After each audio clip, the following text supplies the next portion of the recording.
Hey everybody, today is June 21st, 2015, and it's early evening, and this is my Wisconsin garden update. In this video, I'm going to be showing you some deer repellent that I'm trying out that was highly recommended by Gary Gardens, and also trying out some oyster mushroom dowels that I'm going to be putting into a log and growing mushrooms up here. So let me show you what's going on here. Well, the deer have already been attacking my garden this early, and here I only have one acorn squash. I planted about 50 seeds here that were really old, so maybe the seeds were just too old and this is the only one that came up, because I don't see any other stems that were chewed off. But over here I had watermelon on this mound. There was 3 on this mound, those are gone. And on this mound I had 3, there's 2 left. You can see them right there, kind of tiny. And over here I still have 3 left, so I'm going to spray those with the deer repellent.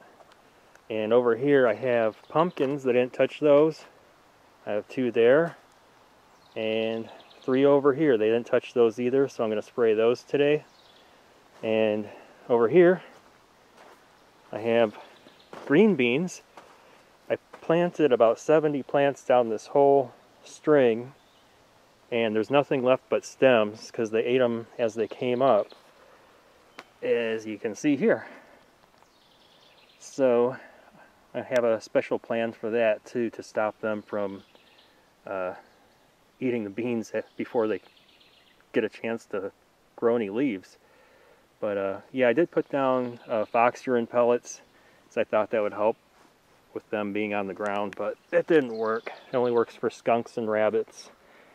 And over here I planted a huge row of cucumbers, and the deer broke the string and ate everything from about where the broken string is. But I still have a few, and what I'm going to do is fill the rest in with green beans. So I only need 3 or 4 cucumber plants here because I have a ton of them back in Illinois. And then for my tomatoes, these are all Rutger this year, and I'm only doing 12 Rutger tomato plants because I don't have a lot of time to keep tying these up and getting all the suckers off every weekend. I'm out here for hours doing that when I could be fishing. So I'm going to spray these. The deer didn't touch these, and they look pretty healthy. And then lastly, what I'm growing is right here. The deer also broke this string, but this is a Russian giant mammoth sunflower that I got from Donna at Rainbow Gardens channel on YouTube. And I got pretty lucky because the deer only ate some of these, unless they just didn't come up. I'm not seeing any eaten stems, but I have 7 left, and they're kind of spread out, so I'm pretty happy that I'll have some sunflowers, and I'll spray these heavy today. I have a couple here at the end, so looks like those will make it. So anyway, let me show you this deer repellent. Okay guys, this is what I wanted to show you. This is what I used while planting seeds in the garden. Since there were no leaves to spray with anything else, I used the Shake Away fox urine granules and just sprinkled it on the ground where I planted the seeds. And as you saw, that didn't work, but this stuff does work good on skunks. We had a skunk under our front step living there for about a week, and I put this down and he was gone the next day. They just don't like the smell of fox urine, so I highly recommend this for that, but not for deer. So I went to Amazon, and this is what I got because it was highly recommended by Gary Gardens, if you know who he is.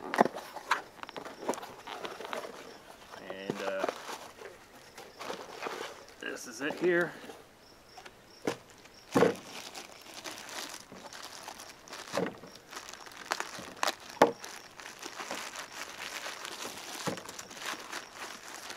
This stuff is called Bobex. Zoom in here so you can see it. And yeah, Gary Gardens used this, and he swears by it. He got rid of his electronic scarecrows and replaced it with just this only, and it kept the deer out of his yard. So I'm going to give it the go And let's mix them up here because this is a concentrate. Okay, they say to mix it at a 1:8 ratio during the summer months, and so I'm going to do a little bit stronger than that because I think I have a severe problem with deer here. So that's what it looks like. Kind of looks like coffee with cream in it. And I'm just going to mix it up here in this spray bottle, and I can throw all this away when I'm done and keep the spray bottle.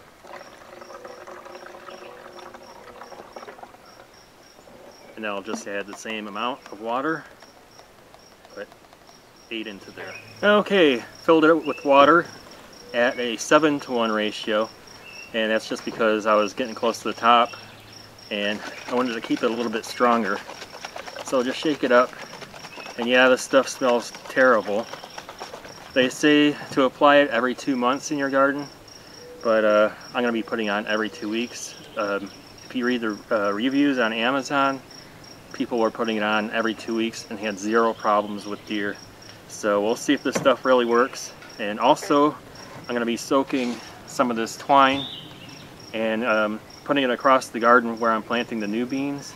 I'll put a few, I don't know, maybe a triple thread across the whole row of beans and see if that stops the deer from eating the new beans that are coming up. So alright, let's put it to the test. Okay, here you go, Mr. Rutger. You're safe and sound. You aren't going to get you. And I'm even spraying up the pole a bit because I won't be here, and this will grow. And this stuff doesn't wash out in even the heaviest rain, so they say.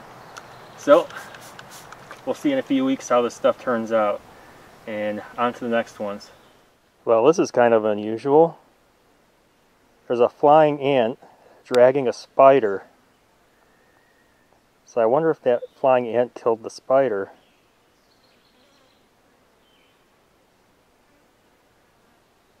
Oh. Needs a break, I guess. Oh, let's get him again. Bobek stew. That looks pretty good. That should get the deer away from the new growing beans as they come up. And did you know that humans have 5 million smell receptors and deer have 300 million smell receptors? Watch the documentary about white-tailed deer called The Private Lives of Deer, and it's on YouTube, so you can watch it for free, and they give you all kinds of information like that. So, okay, time to string this up in the garden. Alright, I got my string posted. It was soaked in the Bobex, and I have it extra low to the ground and 2 layers, and sometimes 3 layers, like in this case of my old green beans here. It's all soaked, and it smells awful, and I think every fly in the whole area is here buzzing, and bees. So we'll see if that works. And also just gonna plant some beans where this hill of watermelon was, and I stuck the extra string that was soaked right in the middle. And we'll see. I'm just gonna put beans everywhere where everything else was eaten, because I have lots of beans and they don't take long to grow because it's getting late. Hey guys, I meant to get to this a few weeks ago, but there was too much gardening to do and no time for mushrooms. Ray Grow TX channel on YouTube sent me some mushroom plugs, and he sells these on eBay. I'll put the link below the video. I haven't opened this yet. As soon as it came in the mail, I threw it in the fridge until I had a few minutes to open it. So let's take a look at what he sent me here. Alright, let's open it up. Ignore the gunshots if you hear any, because I'm filming outside.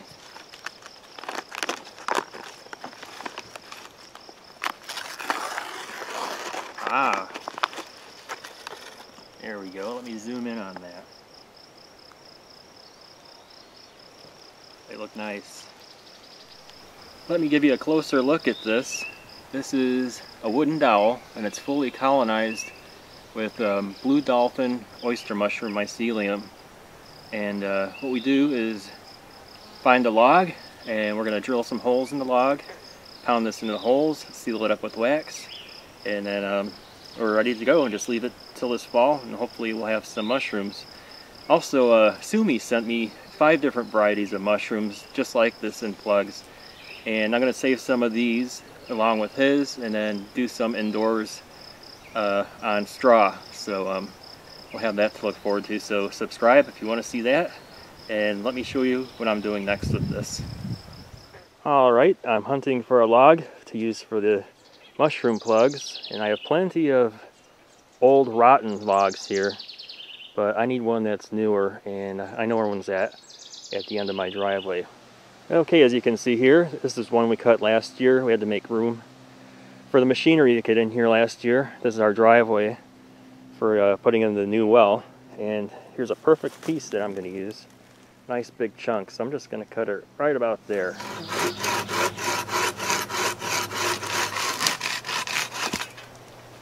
Alright, okay, now we need to soak the log overnight in water, so I figured the best thing to do would be to put it right in the lake.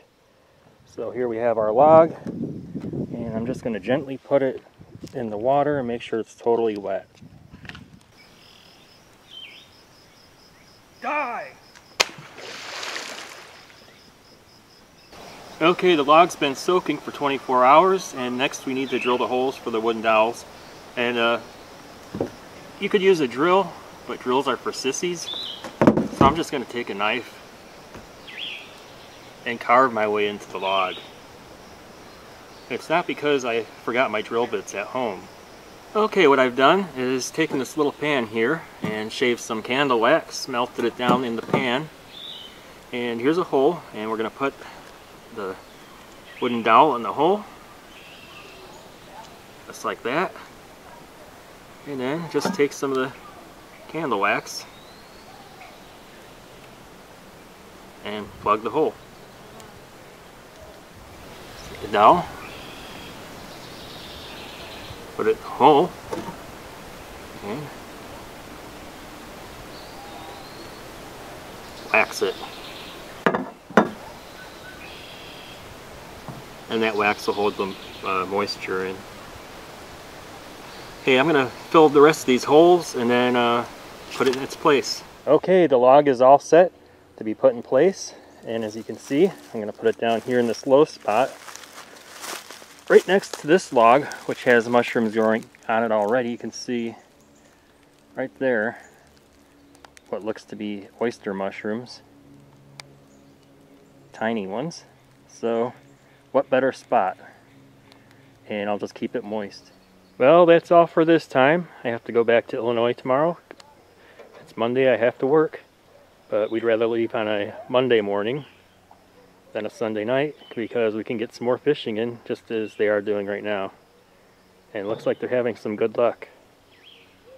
So we'll see what happens with the garden next time. If the Bob-X did work, then that's in about 2 weeks. So until next time, take care everybody.